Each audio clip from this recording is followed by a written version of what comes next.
pues todos ustedes son hijos de Dios por la fe en Cristo Jesús. Esto significa que todo el que ha recibido a Cristo se ha convertido en una persona nueva.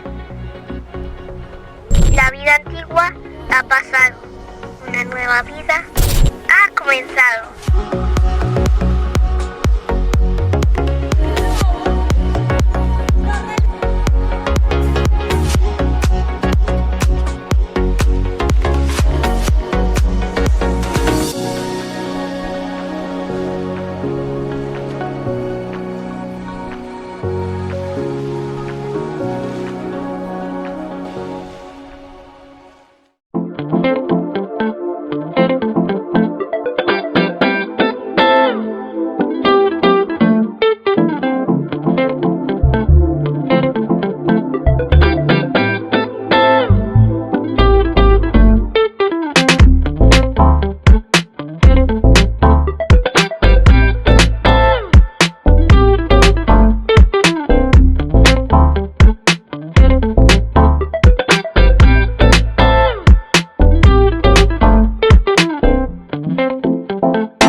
Mi nombre es Jordi González, soy pastor misionero. ¿Por qué pastor? Porque mentoreo, cuido una iglesia nativa en la selva amazónica y como misionero me encanta movilizar la iglesia latina a que viaje con nosotros y tenga una experiencia de corto plazo en la selva amazónica. Casado, felizmente casado, con una sola esposa, no tengo más. Un chiste muy colombiano, soy casado, felizmente casado.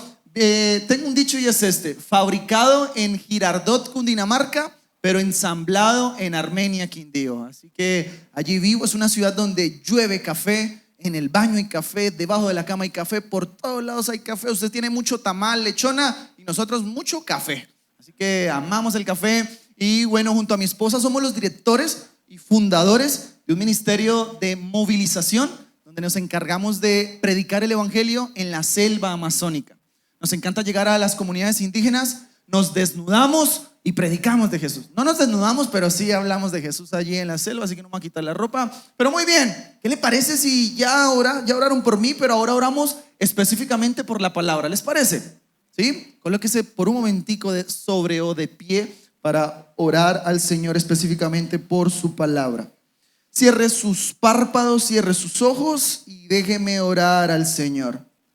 Padre, en esta mañana, en el nombre de Jesús, oramos para que tu Espíritu Santo haga como lo quiera hacer sobre este lugar.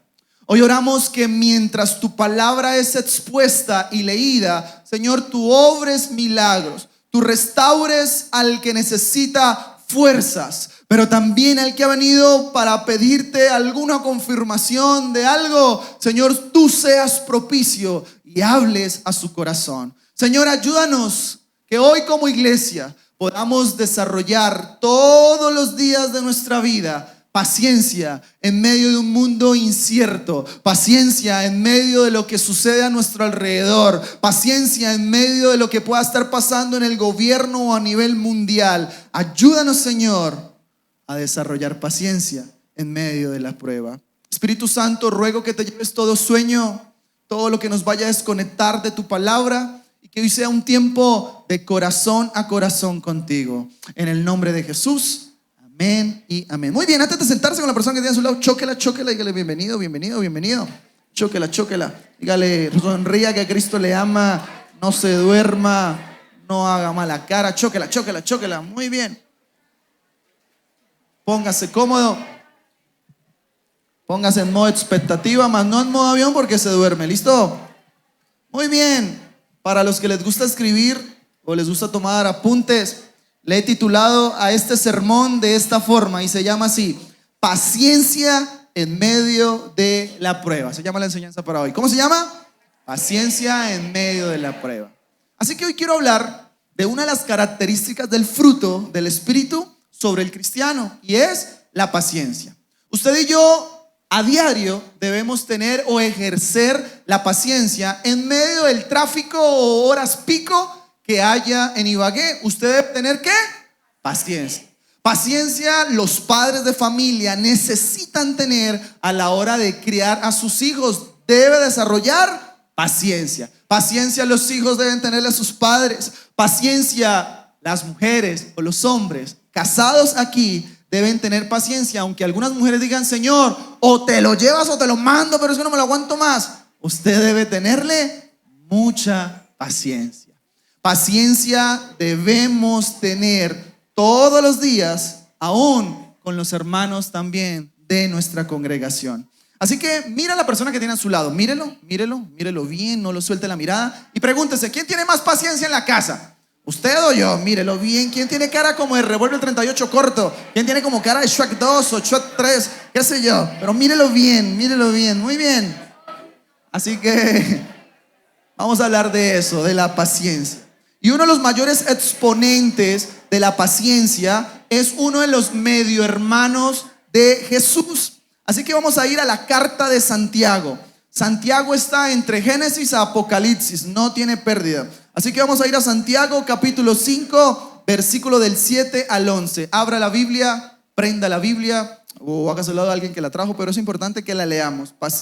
Santiago capítulo 5, versículo del 7 al 11. Y leamos juntos su palabra con la autoridad de Papá, del Hijo y del Espíritu Santo. Santiago 5, del 7 al 11. Y dice, versículo 7: por tanto, hermanos, ¿tened qué? Santiago, inspirado por el Espíritu Santo, nos recuerda hasta cuándo usted y yo debemos tener paciencia. Y mire lo que dice: hasta la venida de Jesús nuestro Señor. Así que usted debe tener paciencia en una de estas dos cosas: hasta la muerte o hasta que Jesús venga. Amén, hasta ahí. Pero ahora Santiago no solamente el límite es: mire, tengan paciencia hasta ahí, sino que ahora le va a dar a usted y a mí y a la iglesia de ese momento, le va a dar 3 ejemplos para que se los sumemos en esta mañana a nuestra paciencia. Vamos con el primer ejemplo que Santiago da y dice: mirad cómo el labrador. Ese sería el primer ejemplo. Subrayelo, hágale una viñeta, un arco iris, si no trajo donde aruñar con su labial o pestañina, pero escriba allí. El primer ejemplo es el labrador. ¿Y qué hace el labrador? El labrador, cuenta Santiago, que esperaba el precioso fruto de la tierra, aguardando con paciencia hasta que reciba la lluvia temprana y la lluvia tardía. Versículo 8: tened también vosotros paciencia y afirmad vuestros corazones, porque la venida del Señor está cerca, está pronta su venida. Versículo 9: hermanos, no os quejéis unos contra otros, para que no seáis condenados. He aquí el juez está delante de la puerta. Vamos al segundo ejemplo, versículo 10: hermanos míos, tomad como ejemplo de aflicción y de paciencia a los profetas. Ese sería el segundo ejemplo, los profetas, subráyelo allí, que hablaron en el nombre del Señor. Versículo 11, y dice: y he aquí, tenemos por bienaventurados a los que sufren. Versículo 11, he aquí, volvemos a leerlo, he aquí, tenemos por bienaventurados a los que sufren. Paréntesis antes de continuar con el tercer ejemplo. ¿Qué significa la palabra bienaventurados? La palabra bienaventurados quiere decir, en una de sus tantas traducciones, doblemente bendecidos o doblemente felices. ¿Quiénes? Los que sufran por la causa de Cristo. Así que quiero decirte que ninguna rosa nunca van a venir, o cuando la saques de la tierra, ninguna rosa va a venir sin espinas. Todas las rosas a nivel mundial siempre vendrán con espinas. Así que Santiago le da una cachetadota espiritual a ese tipo de cristianismo que piensan que porque soy cristiano voy a vivir como la pantera rosa. Y es que todo me va a ir color de rosa. Nunca me voy a enfermar, nunca voy a pelear, nunca voy a llorar, nunca me va a pasar nada malo. Y aquí Santiago le dice, mira iglesia, si en algún momento por su fe o su creencia en Cristo te critican, te señalan, pierdes familia, no te aceptan dentro de tu casa por tu fe o en el sistema, Santiago le llama a esas personas bienaventurados, doblemente felices, los que sufran por la causa de Jesús. Amén hasta ahí. Pero ese no nos gusta. Cerramos el paréntesis y ahora vamos al tercer ejemplo. Y dice, y habéis oído de la paciencia del gran siervo Job. Job sería el tercer ejemplo. Y habéis visto el fin del Señor, que el Señor es muy misericordioso y compasivo. Amén. Muy bien, vamos a entender el contexto histórico del por qué Santiago escribe y envía, o a quién envía esta carta. Esa es una carta cortica de tan solo 5 capítulos, donde Santiago, inspirado por el Espíritu Santo, ya al final de la carta repite 5 veces la misma palabra. ¿Y cuál es la misma palabra? Que debían de tener paciencia. Y ya vamos a entender el por qué Santiago, a quién y por qué está mandando esta carta y por qué les repite que por favor tengan mucha paciencia, y al final les llama bienaventurados los que sufran por la causa de Jesús. Préstele mucha atención a lo que está sucediendo en la época, cultura y año a la que Santiago le escribe esta carta. Santiago escribe esta carta a cristianos judíos dispersos por toda la antigua Palestina. Y estos cristianos judíos dispersos estaban atravesando momentos difíciles, los estaban persiguiendo, los estaban torturando, los estaban ultrajando. Y esta es una carta también, ¿sabe para quiénes? Para migrantes, gente que lo ha perdido todo, que los han sacado de sus tierras, que no tienen nada.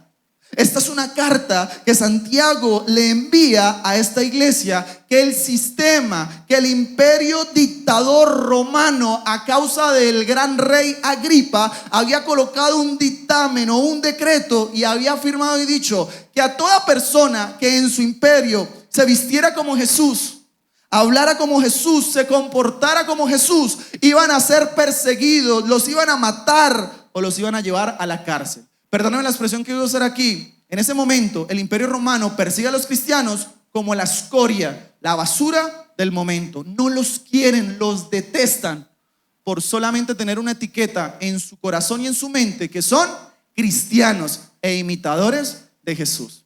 Así que Santiago, en vez de decir, mire, si a usted le están pegando, pues no se deje, pégale también. Santiago, inspirado por el Espíritu Santo, le dice, mire iglesia, yo sé que es difícil porque lo están perdiendo todo. Yo sé que es difícil lo que está pasando porque no tienen derechos humanos, no está la ONU, no está la primera línea, no tienen absolutamente nada que les pueda defender, entre comillas. Así que la están pasando re mal. Le está yendo re mal a esta iglesia y a los cristianos de ese momento. Así que Santiago, del capítulo 1 al capítulo 5, insta a esta iglesia que por favor, aunque la pasen difícil, lo estén viviendo difícil, todo esto los lleva a que deben siempre colocar su mirada en Jesús. Yo quiero decirte lo mismo, iglesia. Vivimos años diferentes, culturas totalmente diferentes, épocas totalmente diferentes, pero en medio de los momentos inciertos, en medio de las pruebas que podamos estar viviendo, en medio de lo que pueda estar pasando en mi hogar o en mis finanzas o lo que esté atravesando con mis hijos, Santiago nos insta en esta mañana a que por favor coloques tu mirada siempre en Jesús. No coloques tu mirada en tu fuerza. No coloques tu mirada en tu jubilación. No coloques tu mirada en tus cartones. No coloques tu mirada en tus fuerzas o en tu humanidad. Santiago nos llama a que por favor coloques tu fuerza en Jesús. el único autor y consumador de nuestra fe. Así que ese es el contexto de toda la carta. Santiago diciéndole, por favor, no pasen lo que pase, coloquen su mirada en Jesús. Pero ahora Santiago, ya al final de su carta, en el capítulo 5, Santiago ahora les repite 5 veces la misma palabra para esta iglesia. Y Santiago dice, vamos a leerlo en el versículo 7, dice, por tanto, hermanos, tened ¿qué? Paciencia. ¿Hasta cuándo? Hasta que venga Jesús. Escuché lo que aprendí aquí. La palabra paciencia quiere decir, o se traduce también a nuestros días, resistencia, soportar, sobrellevar cargas y librando batallas hasta que el Señor venga. Vuelvo y lo repito, la palabra paciencia también quiere decir esto: resistencia, soportar, sobrellevar cargas y librando batallas hasta que el Señor venga. Iglesia, Santiago quiere decirnos esto: que en medio de un mundo incierto, que en medio de las pruebas, las lágrimas que podamos vivir en el cristianismo, Santiago nos llama a que por favor los resistas con mucha paciencia. Pero también Santiago llama a la iglesia de ese momento y a nosotros a que por favor nos soportemos los unos a los otros con mucha paciencia. Voy a hablarle a los adultos mayores o a los adultos hacia los jóvenes. Los jóvenes actualmente visten diferente, se comportan totalmente diferente, tienen una cosmovisión totalmente diferente a nosotros. Y Santiago le llama que a pesar de estas diferencias, por favor, los soportemos con mucha paciencia. Jóvenes hacia los adultos, ellos son la voz de la experiencia, han vivido más años que nosotros. Y Santiago, a pesar de esas diferencias, nos llama a que por favor los soportes con mucha paciencia. Ahora no solamente nos soportemos, que nos ayudemos a llevar cargas los unos a los otros con mucha paciencia. Es imposible creer que si yo veo a un hermano de la fe, a un hermano de mi sangre, sea imposible creer que yo me haga el desentendido, el de las gafas oscuras, y no sea capaz de ayudarle a llevar sus cargas. Así sus cargas sean pesadas, así sus cargas se caigan y él vuelva a llevarlas. Santiago nos llama, iglesia, a que por favor nos ayudemos a llevar las cargas los unos a los otros todos los días, como un solo cuerpo, como una familia de la fe, pero también que nos ayudemos a llevar y a librar batallas todos los días hasta que el Señor venga. Así que vive una vida llena de paciencia. Y ahora, por si fuera poco, Santiago nos dice, mire, tengan paciencia, resistan, soporten. Por favor, no le diga al hermano, Señor, o te lo llevas o te lo mando, pero sácalo de la iglesia, sino que por favor le tengas paciencia. Y ahora lo va a poner un poco más complicado y le va a dar a esa iglesia y a nosotros en esta mañana 3 ejemplos para que se los sumemos a nuestra paciencia. Miremos el primer ejemplo que Santiago da, versículo 7 nuevamente de nuestro texto base, y dice, mirad cómo el labrador espera el precioso fruto de la tierra, aguardando con paciencia hasta que reciba la lluvia temprana y la lluvia tardía. Para que usted escriba allí como primer punto y no se lo olvide, escuche esto: el labrador que Santiago nombra aquí representa simbólicamente, escriba grande, los procesos de Dios sobre nuestra vida. Vuelvo y lo repito. Como primer punto, el labrador que Santiago nombra aquí representa simbólicamente, escríbalo grande, los procesos de Dios sobre nuestra vida. Escuche algo, con todo respeto, te guste o no, lo quieras o no, el Dios de la Biblia y el Dios al que hemos venido a adorar es un Dios de procesos. Vamos a vivir procesos difíciles como buenos, amargos o felices. Pero quiero decirle que tú y yo vamos a vivir procesos porque los procesos son saludables. Pero actualmente nos estamos enfrentando ante una generación que no le gustan los procesos, que no le gusta ser procesada, que en cualquier llamada de atención abandona su fe, se va de la iglesia o se pone bravo con Dios. Nos estamos enfrentando ante una generación que rápido quiere subir acá, pero que no le gusta arrodillarse allá. Nos estamos enfrentando ante una generación que el mundo afuera le llama la generación de cristal, Que el mundo afuera le llama a una generación tipo horno microondas, que todo lo quieren rápido, instantáneo, pero que nunca le gustan los procesos. Nos estamos enfrentando, y no es mala, la tecnología es maravillosa, me fascina la tecnología, pero nos estamos enfrentando ante una problemática de la IA llamada la inteligencia artificial, que está convirtiendo a nuestras generaciones en personas que no les gusta leer, en personas que no les gusta trasnochar, en personas que no les gusta estudiar. Y le pongo el ejemplo: alguien que está a punto de graduarse de arquitectura y tiene que sacar su tesis, y él no quiere leer, él no se quiere trasnochar, él no quiere estudiar para sacar su tesis. ¿Sabe qué puede hacer? Va a la IA, a la inteligencia artificial, y dice: mire, estoy a punto de graduarme de arquitectura, por favor, dame mi tesis. ¿Y sabe qué hace la inteligencia? Le arroja completica la tesis para que él la presente y se gradúe sin procesos, sin estudiar, ni tampoco para pasar un precio por haber hecho su tesis. Nos estamos enfrentando ante algo llamado el ChatGPT, que le está convirtiendo a nuestros jóvenes en personas que no les gusta relacionarse. El ChatGPT actualmente tú le dices: quiero que te conviertas en mi mejor amigo, y él te agrega, te saluda, te habla todos los días como si fuera tu amigo.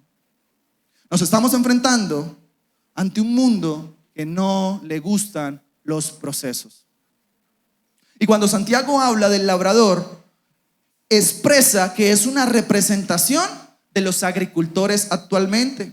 Y todos sabemos que un agricultor, cuando va al campo, a tal vez la vereda, la montaña, a sembrar café, todos sabemos que lo que él sembró no lo recogerá al instante, sino por el contrario, ¿qué tiene que hacer el agricultor? Llenarse de mucha paciencia, respirar profundamente. Todos sabemos que cuando tú siembras, la cosecha la vas a recoger en un proceso. Así que el agricultor no se altera con lo que sembró, el agricultor no maldice lo que sembró, el agricultor no se aira con lo que sembró, el agricultor no se puede ir de vacaciones y descuidar su campo, sino por el contrario, el agricultor tiene que jugar con el cambio climático, con el fenómeno del niño, con el fenómeno de la niña, con el fenómeno de los gemelos, qué sé yo. El agricultor tiene que jugar con el agua, el abono, con el clima, pero no desesperarse en medio de su proceso, porque si quiere asegurar una gran cosecha, tendrá que vivir procesos saludables. Así que, iglesia, yo les recuerdo algo: vive pacientemente tus procesos. No te desesperes, no te estreses, vive la vida pacientemente. Y por si fuera poco, ahora Santiago termina este ejemplo diciendo que el agricultor aprendió a confiar en la absoluta y soberana voluntad de nuestro Dios, que es buena, agradable y perfecta. ¿Cómo así que el agricultor aprendió a confiar en la soberanía de nuestro Dios? Porque Santiago al final nombra que el agricultor esperaba ¿qué? La lluvia temprana, ¿y qué más?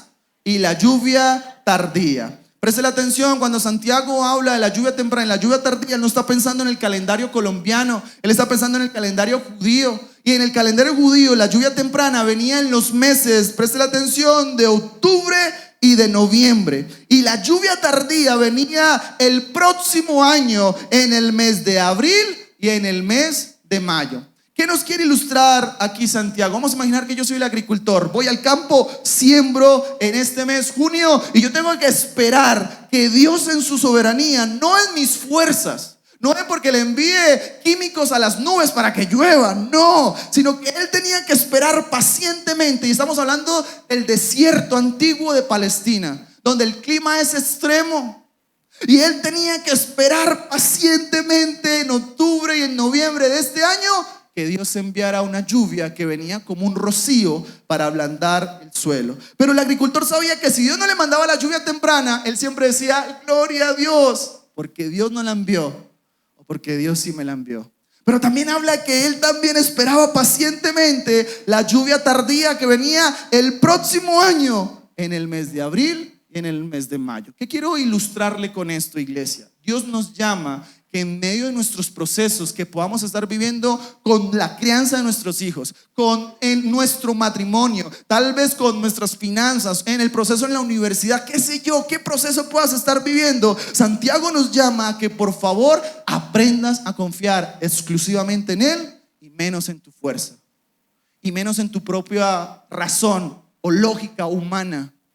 Que aprendamos a meterle fe a todo lo que hagamos de aquí en adelante. ¿Por qué? Porque Santiago hablaba que si Dios le mandaba la lluvia temprana, él siempre decía gloria a Dios. ¿Qué quiero decirte con esto? Dios en nuestro proceso, si nos responde rápido, hace un milagro rápido y nos da una respuesta, ¿cuál debe ser la actitud de la iglesia?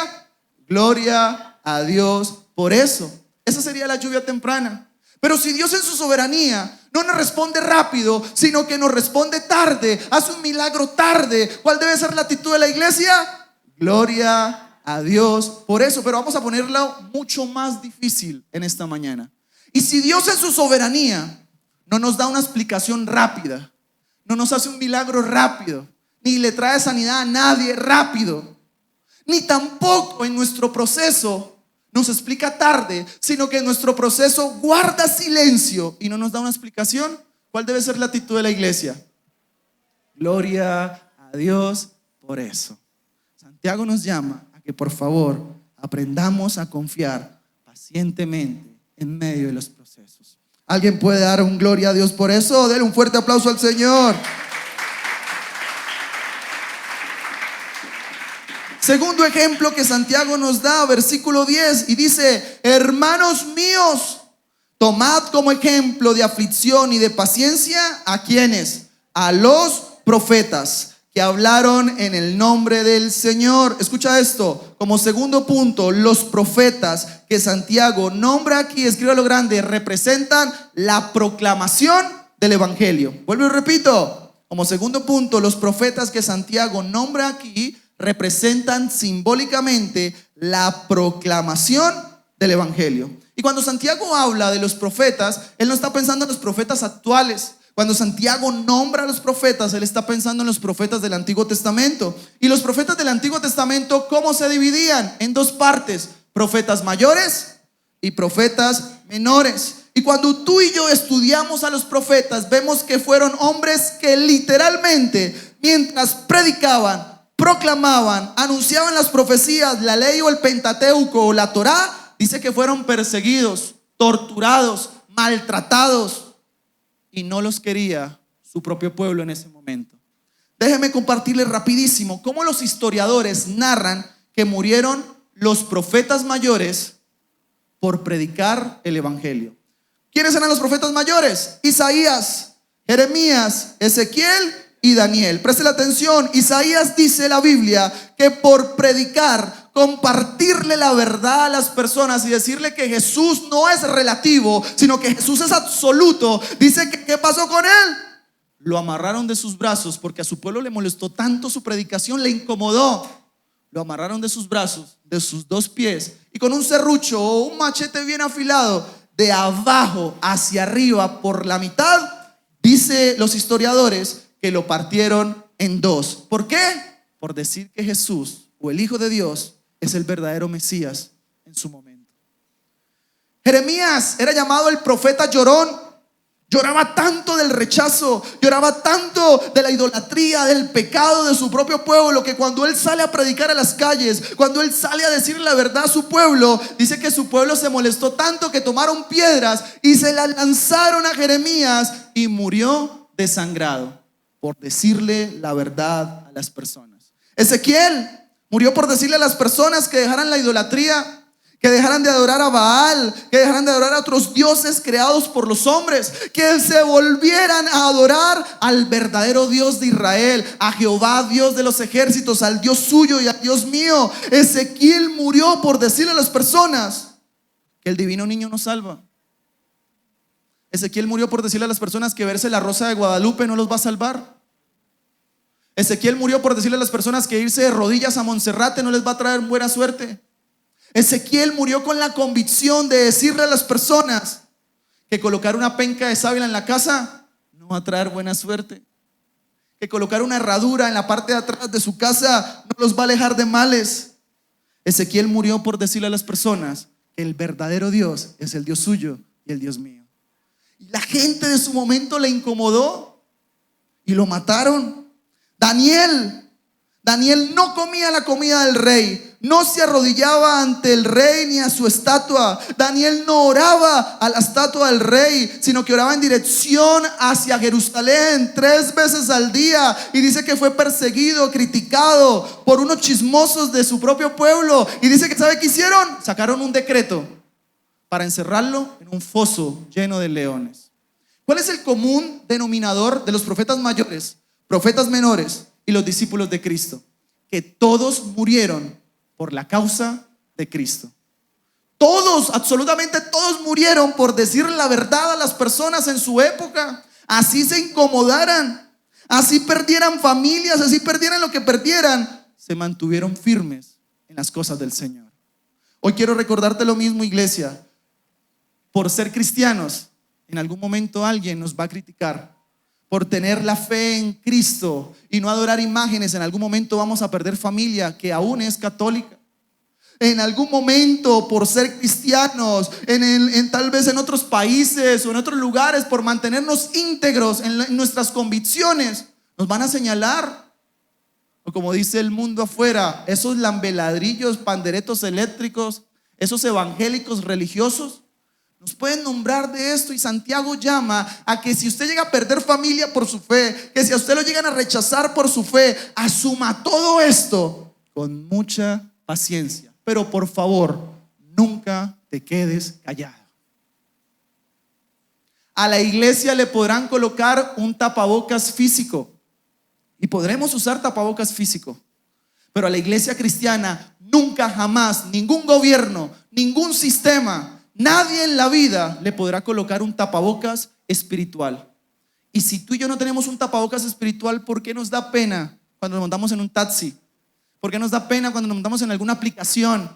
¿Por qué nos da pena cuando vamos en un avión, en algún transporte público? ¿Por qué nos da pena abrir nuestra boca y predicar como lo hicieron los profetas? Así te cueste lo que te cueste, no dejes de predicar el evangelio. ¿Alguien puede decir amén por eso? No dejes de predicar el evangelio y asume esto con mucha paciencia. Tercer y último ejemplo, versículo 11. Mi amigo el del piano ya se fue a almorzar tan rápido. Versículo 11 de nuestro texto base. ¿O me puedes ayudar con un instrumental, por favor? Versículo 11, tercer y último ejemplo que Santiago nos da.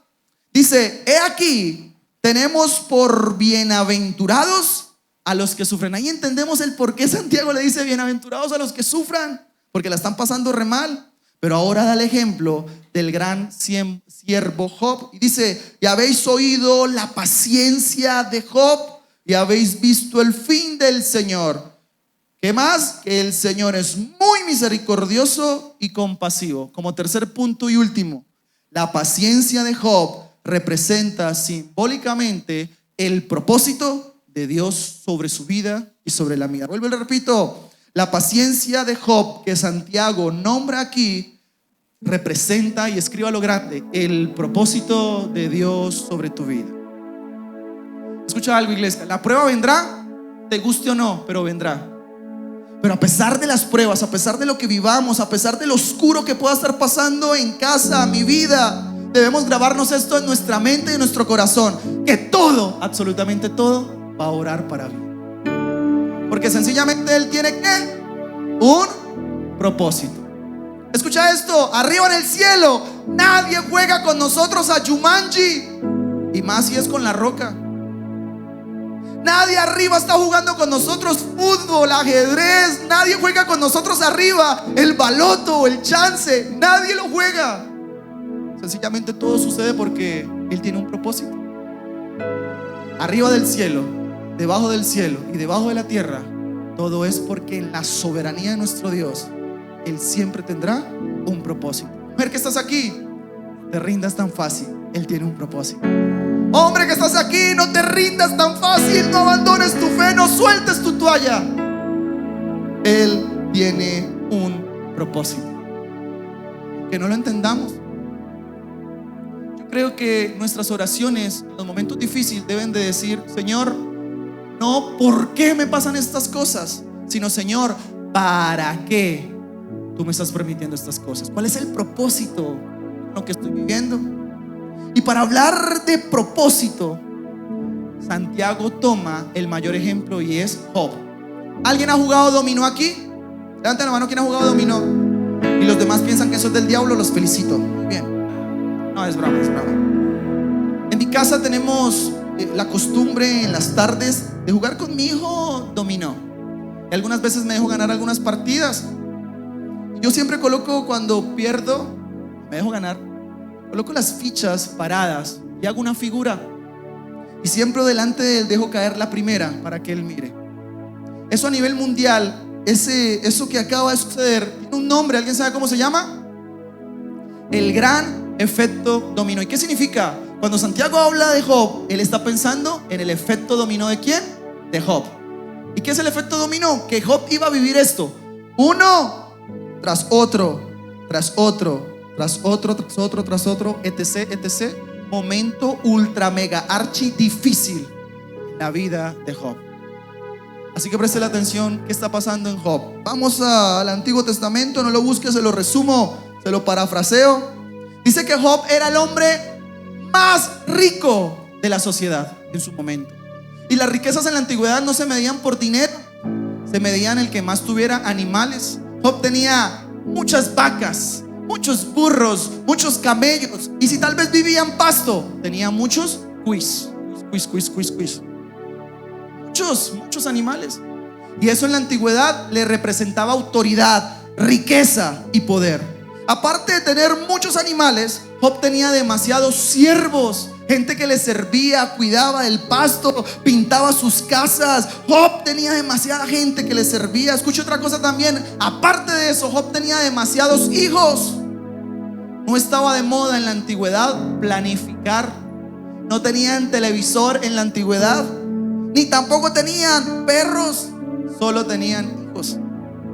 Así que Job tenía 10 hijos aproximadamente, una esposa fenomenal, una casa maravillosa. Y a mí me encanta siempre imaginar los textos y traerlo o contextualizarlo a nuestros días. Así que preste la atención. Un día el enemigo, el patas, el diablo, Chucky, Satanás, como le quieras llamar, va y se para allá ante la presencia de papá y le dice a papá: oye, ¿no has considerado a tu siervo Job? Y pareciera que Dios en su soberanía ha dicho: ¿de verdad usted me está hablando de Job? Como él, en todo el planeta Tierra no hay nadie como él. Íntegro, un hombre santo, que me honra. Así le toques lo que le toques, ese hombre nunca va a hablar mal de mí. Así que pareciera que en la soberanía de nuestro gran Dios le hubiera permitido al enemigo tocarle ciertas cosas a Job. Así que esa mañana traigámoslo a nuestros días como si Job estuviera aquí. Job se monta en su camioneta TXL Toyota burro, porque era muy rico, y llega a su finca, estaciona su TXL burro, ¿no? Lo amarra y entra a su oficina de contabilidad.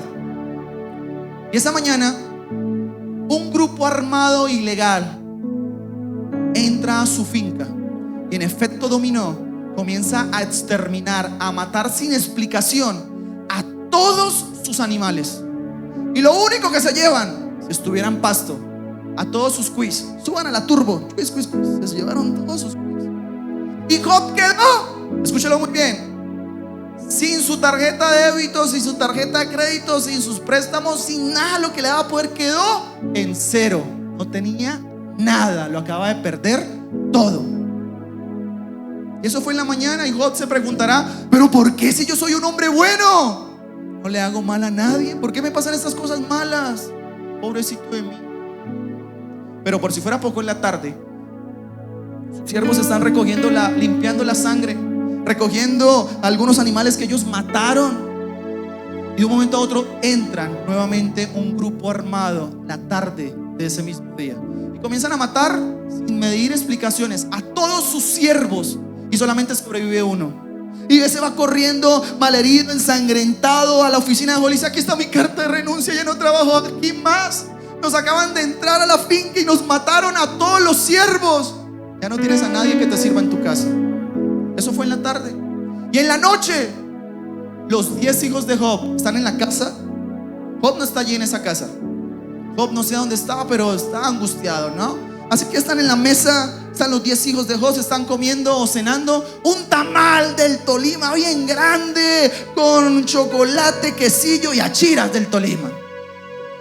Y están allí cenando, y de un momento a otro, la casa donde están los hijos de Job se comienza a mover, y las paredes se les vienen encima, el techo se les viene encima, y todos mueren al instante. Y Job pierde a todos sus hijos. Al otro día no hay espejo, así que llovió, y hay un charco, y Job se asoma y le acaba de salir una enfermedad incurable, súper transmitible, transferible, peor que el COVID-19, peor que cualquier gripita que le da al hombre. ¿Alguien le ha dado gripa? Cuando el hombre le da una gripa, se va para la cama y manda a traer al notario: me voy a morir. Job está sin nada, está allí con algo incurable. Y las autoridades de Ibagué, vamos a imaginar que vive en Ibagué, se enteran que Job tiene esta enfermedad, y ¿sabe qué hacen? Lo sacan. Váyase para Armenia, aquí me contagia la gente. Y allá llegan sus amigos, sus parceros, sus 3 amigos, y dicen: mire, Job, le está pasando todo esto por el pecado. Pero no, él no tenía pecado, era íntegro, santo. Y por si fuera poco, ahora le llega a su esposa. Allá se compró un tiquete aéreo, en bus o en moto, pero llegó. Y su esposa, le parafraseo lo que le dice: ¡oh! Ay, por favor, mire, su Dios me tiene hasta aquí. Ya no más con su Dios. Maldiga a su Dios, abandone su fe. Ahora traigámoslo a nuestros días. No, las mujeres no dicen eso, nuestros amigos, las circunstancias, o tal vez lo que puedas estar viviendo te dice: mira, ya no más en la iglesia, abandona tu fe. Desde el día que te convertiste al cristianismo te han pasado pruebas. Jóvenes, desde el día que decidieron guardarse virgen hasta el matrimonio, te han venido tentaciones. Ya no más con su fe. Y eso nos dice esta generación afuera. Pero me encanta, me fascina el corazón de Job. Y yo creo con toda la humildad posible que ni usted ni yo ni le podemos llegar ni a los tobillos a Job de lo que está viviendo en ese momento. Así que Job, luego de escuchar a su esposa, Job, desde lo más profundo de su corazón, Job grita. No sé con qué pasión, con qué fuerza, pero Job grita esto, y perdón, me salgo del texto base. Yo quiero que usted lo compruebe. Es la mayor profecía que Job dice. Job, quiero que lo lea o lo coloquen en la pantalla. Job capítulo 19, versículo 25. Mire cómo Job grita al recordar y al escuchar a su esposa. Pero Job grita allí con voz alta y dice a los 4 vientos esto. Job capítulo 19, versículo 25. Y Job dice esto. Perdón que yo me emocione aquí, pero me encanta lo que Job dice. Job dice esto: iglesia, yo sé que mi Redentor vive y que al fin Él se levantará o me levantará del polvo. ¿Sabe qué está diciendo Job? Históricamente, teológicamente, científicamente, el libro de Job es el libro más antiguo del Antiguo Testamento. Y Job está mirando 2000 años adelante, 3000 años adelante, y dice: yo sé que mi Redentor, aunque la estoy pasando re mal, aunque no entiendo lo que me está pasando a mi alrededor, aunque veo mi matrimonio en crisis, aunque llega la enfermedad, aunque no entiendo por qué mi hijo está pasando por esto, aunque no entiendo lo que estoy viviendo, yo sé que Cristo vive y va a vencer la muerte. Job lo está diciendo. Job lo está expresando. Y al final dice: y yo sé que Él me levantará del polvo. ¿Sabe qué nos enseña Job? Que todo en la vida tiene una fecha de caducidad. Que todo en la vida no es eterno. El único eterno se llama aquí Jesús. Jesús es el único eterno. Todos se van a ir, pero el único que siempre queda se llama Jesús. Así que quiero decirte esto: la enfermedad tiene una fecha de caducidad. Lo que puedes estar viviendo en casa, en el matrimonio, no es eterno, tiene una fecha de caducidad, tiene una fecha de vencimiento. Porque sencillamente el Redentor que nombra Job representa a Cristo. Y Cristo va a redimir y va a traer sanidad a todo lo que vamos a estar viviendo. ¿Alguien puede dar un fuerte aplauso por eso?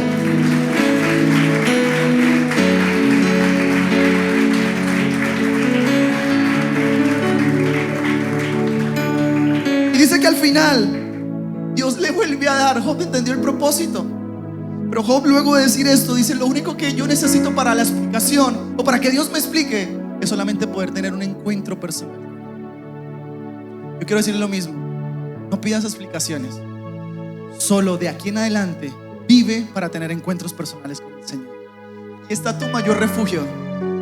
Ahí está tu mayor paz, tu mejor antidepresivo. Ahí está la solución a la crisis: un encuentro personal con Cristo. Deja a un lado tu razonamiento, deja a un lado tu lógica humana y vive para vivir un encuentro con Él. Vive para tener un encuentro con Él. Y al final Dios le vuelve a dar al triple, al cuádruple, le vuelve a dar más. Recuperó sus hijos, su casa, sus riquezas, su esposa. Volvió a tener de todo. Vive una vida con propósito, llena de paciencia. Colócate de pie, por favor.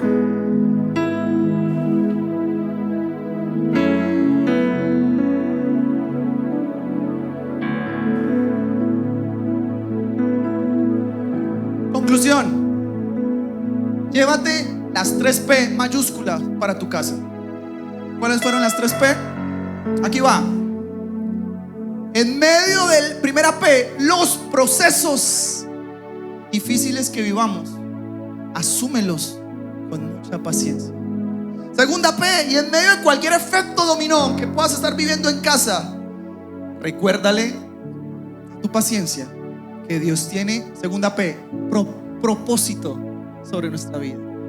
Y tercera P, en medio de los procesos, en medio de cualquier efecto dominó que vivas con propósito, nunca, por favor, nunca, pero nunca dejes de proclamar, predicar la palabra de Dios. A nadie le niegues a hablarle de Cristo. Así te cueste lo que te cueste, pero predícalo, háblale, sé de testimonio. Cierra tus párpados, levanta tus manos y déjame orar.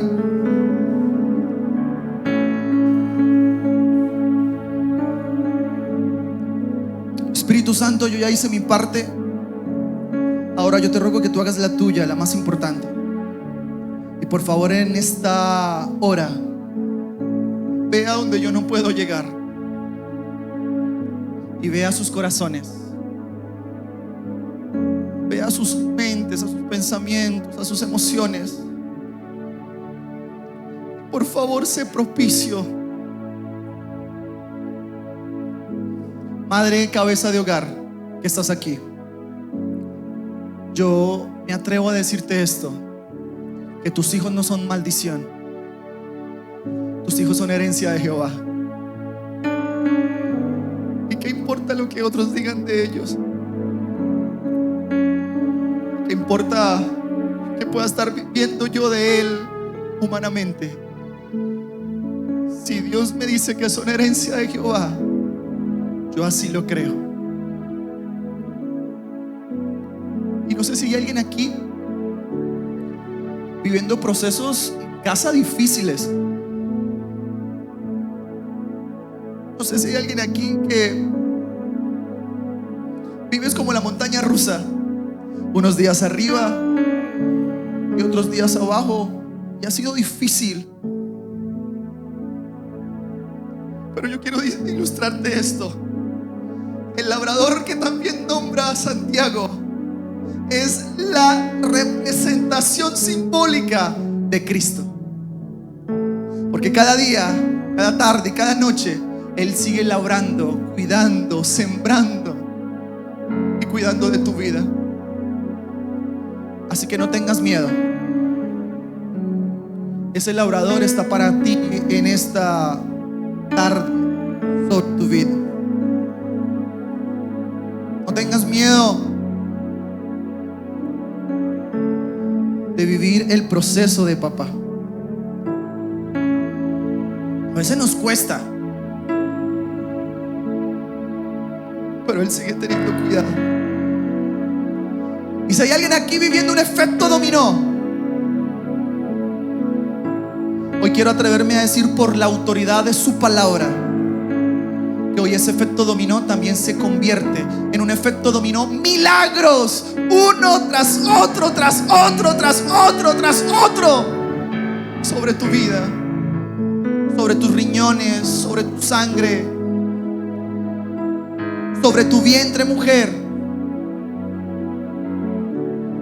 sobre tus hijos, sobre tu esposo, sobre tu esposa. Efecto dominó, milagros. Y si tú crees que la Biblia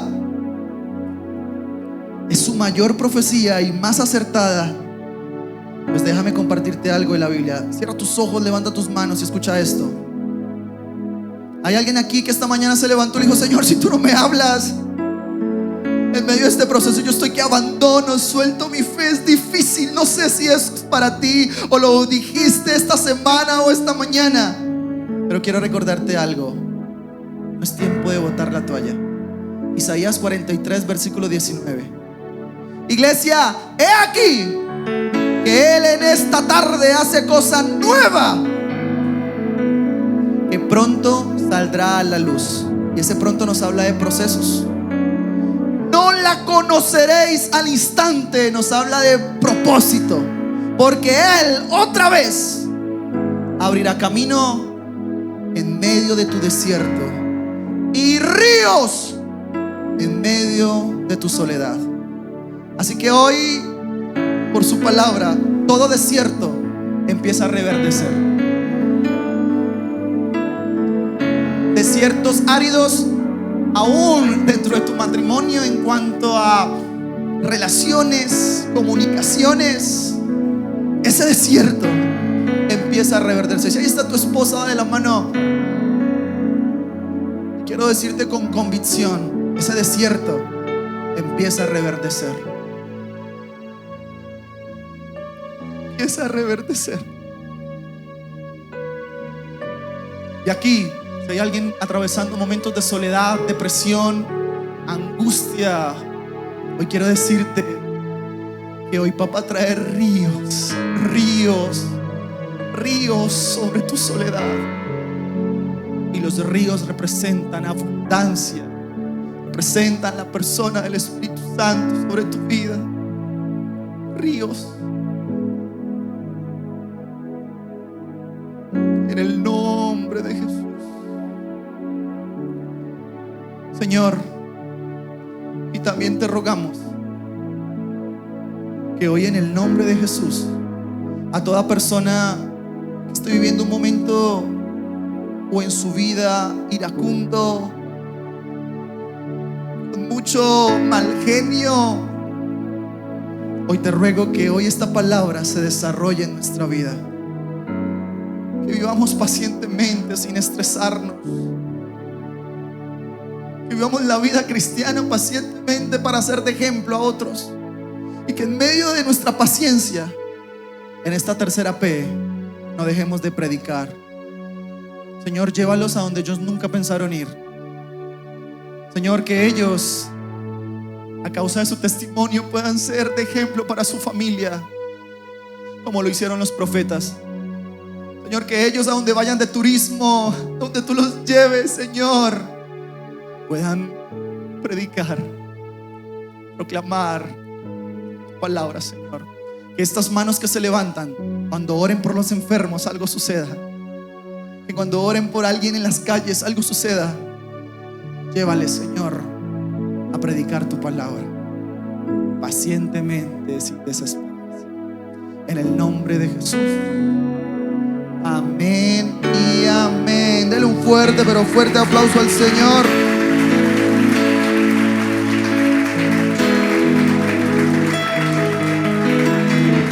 Muy bien. Tome su silla. ¿Me ayudas con? Gracias. Tome su silla. Una cosa nada más, porque yo no sé si nos lo vamos a ver o no, pero yo quiero que usted se enamore de esto que le voy a decir. Si usted maneja redes sociales como Facebook o Instagram, saque su celular y síganos. Queremos ser amigos por allí. Así que si usted maneja redes sociales, nos encantaría que pudiera darle seguir a nuestro Instagram de esta forma: @misiongo. Así salimos en las redes sociales para que usted compruebe lo que le voy a compartir. Puedes bajar. Ella es mi esposa. Puedes bajar, por favor. Ella es mi esposa Jenny, él es mi hijo Caleb. Somos un ministerio que trabaja interdenominacionalmente sin ánimo de lucro, que propende por brindarle experiencias transculturales a la iglesia del Señor. ¿Cómo lo hacemos? Puedes bajar. Estamos yendo a las comunidades indígenas a predicar su palabra. Estamos llevando el evangelio a través de las obras sociales. Puedes cambiar las fotos, por favor. Ahí en la que te pasaste. Ahí. Estamos llevando el evangelio, construyendo iglesias allí en la selva amazónica. Este es nuestro equipo de liderazgo. Estamos llevando Biblias. Esta es nuestra casa misionera que hemos construido allí en la selva. Biblias en su lengua nativa, traducidas al ticuna. Y está la iglesia por dentro. Si la ven, hermosísima. Allí estamos predicando, discipulando. Dale siguiente. Y también llevando procesos de bautismos allí en las comunidades, en medio del río Amazonas, con las pirañas allí en estos lugares. Así que puedes bajar, por favor. Quiero finalizar con esto que se llama un tanque en cada hogar. Escucha esto: el 98% de la población que existe en la selva amazónica de Brasil, Perú y Colombia desafortunadamente no tiene acceso al agua potable. No se bañan como usted y yo nos bañamos, no se cepillan los dientes como si cepillamos los dientes, no tienen agua ilimitadamente como si yo la tenemos. Así que en cada viaje que estamos yendo, estamos llevando tanques de agua de almacenamiento de 2000 litros. Se los estamos sembrando, donando, regalando, y se los instalamos al lado de su casa. Compramos una malla y cada vez que llueve el agua se filtra por la malla, pero por dentro les compramos un filtro. Cada vez que ellos abren el grifo, les sale el agua al 100% potable para el consumo humano. Y de esa forma tratamos de mitigar que los niños, luego de dejar de amamantar de mamá, tengan que ir a tomar del agua del río Amazonas no potable, café o en algún momento contaminada. Y de esa forma les predicamos que la verdadera agua de vida se llama Jesús. Y quiero presentarles un niño de tan solo 6 años de edad que por primera vez iba a abrir el grifo y le grita a su mamá. Ahí, este es el niño. Abre el grifo y le grita a su mamá en la lengua ticuna, su dialecto, y le grita esto: ¡Mamá! ¡El agua me sale transparente! ¿Qué hago? Porque nunca habían probado agua como usted y yo probamos.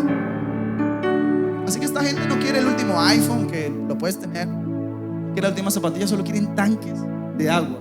La pregunta es: Jordi, ¿cómo haces para llevar esos tanques a la selva amazónica?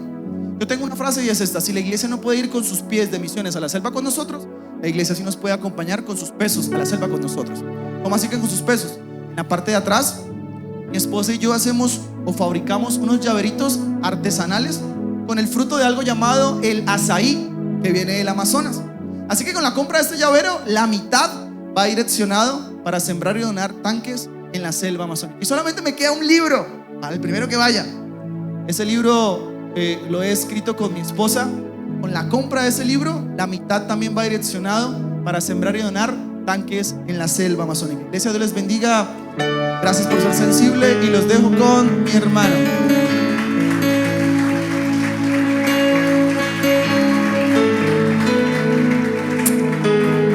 Amén, amén. Qué palabra tan hermosa.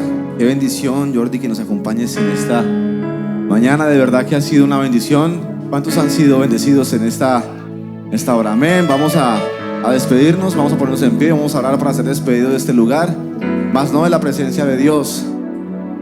Amén. Bueno, ya como escucharon, pues qué bueno que se hagan este tipo de cosas. La verdad estoy un poco consternado con este ministerio. Dios de verdad que se mueve de maneras increíbles que uno a veces no se imagina. Vamos a orar y vamos a ser despedidos. Y bueno, les animamos a que podamos bendecir este ministerio, ¿vale? Padre, te damos gracias, Señor, por esta palabra que nos das, Señor, por animarnos, Dios mío.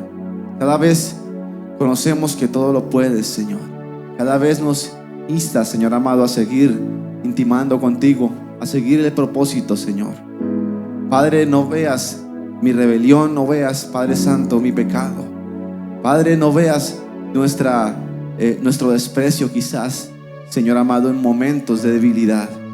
Hoy te pedimos, Dios mío, que podamos ser fuertes, que nos fortalezcas en medio del dolor y que podamos dar un paso más hacia esa meta que eres tú, Jesús.